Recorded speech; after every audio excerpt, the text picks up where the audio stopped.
Hello viewers, welcome to my channel Gyan knowledge hub. इस video में हम पेड़ की बात पाठ का सारांश डिस्कस करेंगे। तो चलिए वीडियो शुरू करते हैं। शुरू करने से पहले यदि आप चैनल पर नए हैं तो जल्दी से चैनल को सब्सक्राइब कर लीजिए। तो ये पेड़ की बात जो पाठ है ये श्री जगदीश चंद्र बसु द्वारा लिखित है। आपने साइंस में जरूर नाम सुना होगा सर जेसी बोस के बारे में, जगदीश चंद्र बोस के बारे में। तो वो बहुत ही एक बड़े साइंटिस्ट थे और उन्होंने ये पाठ लिखा हुआ है और श्री शंकर सेन ने इसका अनुवाद हिंदी में किया है। तो जेसी बोस ने ये इंग्लिश में लिखा था और उसको ट्रांसलेट किया हुआ है शंकर सेन ने। इस पाठ में पेड़ों के महत्व के बारे में बताया गया है। तो इसमें क्या बताया पूरे पाठ में? द इम्पोर्टेंस ऑफ ट्रीज, पेड़ों का महत्व। एक बीज अंकुरित होकर पौधा बनता है। तो जब आप सीड सो करते हो, बीज बोते हो मिट्टी में, तो वो अंकुरित होता है और उसमें से क्या बनता है? पौधा बनता है। पौधे से क्या बनता है?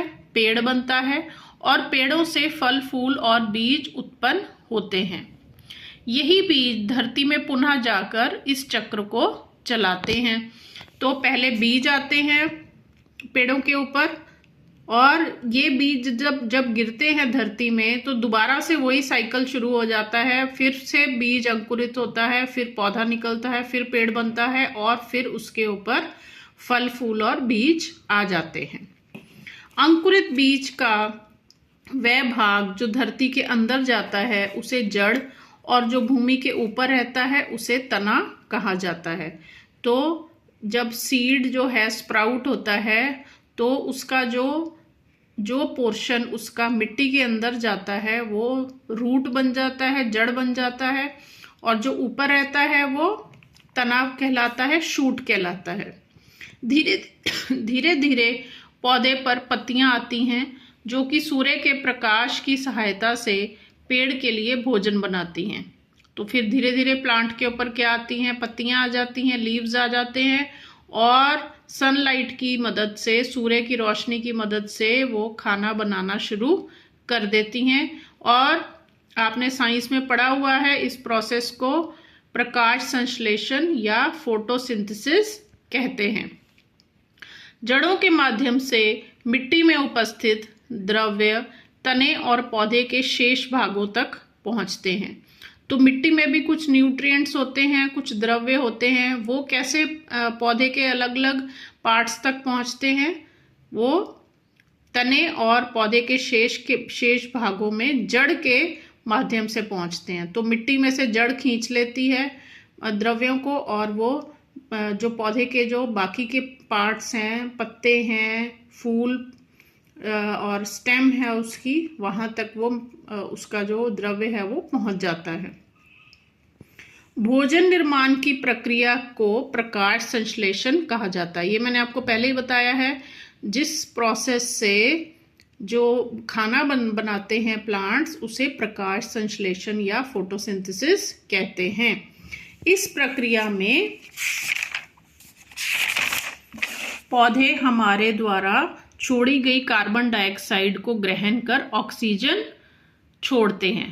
तो फोटोसिंथेसिस या प्रकाश संश्लेषण के दौरान क्या होता है? हम जो कार्बन डाइऑक्साइड छोड़ते हैं वो पौधे जो हैं वो उसको एब्जॉर्ब कर लेते हैं और उसकी जगह पे ऑक्सीजन छोड़ते हैं। जीवित रहने के लिए पौधों को प्रकाश की आवश्यकता होती है। तो अंधेरे में कभी भी पौधे नहीं लग सकते, उनको सनलाइट चाहिए, सूर्य की रोशनी चाहिए। जिस प्रकार मानव जीवन का चक्र चलाने के लिए संतान उत्पत्ति की आवश्यकता होती है उसी प्रकार बीज भी पेड़ों की संतान ही हैं। तो जैसे जो इंसान है उसके आगे जनरेशन बढ़ाने के लिए उनके बच्चे होते हैं, उसी तरह से पेड़ों की आगे आगे जनरेशन बढ़ाने के लिए उनके क्या होते हैं? बीज होते हैं। हमारी दूषित वायु पेड़ों द्वारा ऑक्सीजन में बदल जाती है और हमें फल फूल भी प्राप्त होते हैं। तो हमें पेड़ों से ना केवल फल फूल मिलते हैं बल्कि ऑक्सीजन भी मिलती है। फूलों में शहद भी होता है। इसका सेवन करने के लिए तितलियां और मधुमक्खियां पेड़ों से मित्रता कर लेती हैं।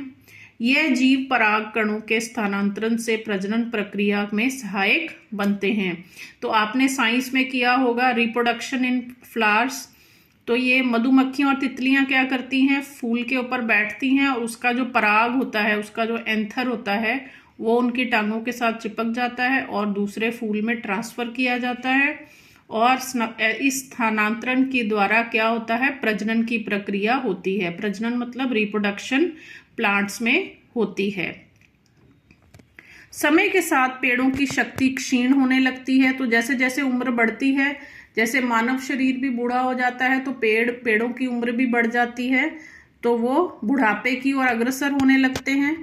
फिर एक दिन वे धरती की शरण में चले जाते हैं। तो जब उनकी उम्र पूरी हो जाती है तो वो गिर जाते हैं और धरती में ही समा जाते हैं और अपनी संतान, उनकी संतान कौन है, पेड़ों की संतान उनके बीज है, और जो उनकी संतान है उनके लिए वो बलिदान दे देते हैं। तो उनके लिए वो जगह खाली हो जाती है, तो वहां पे नए बीज गिरकर नए पौधे और नए पेड़ उगते हैं।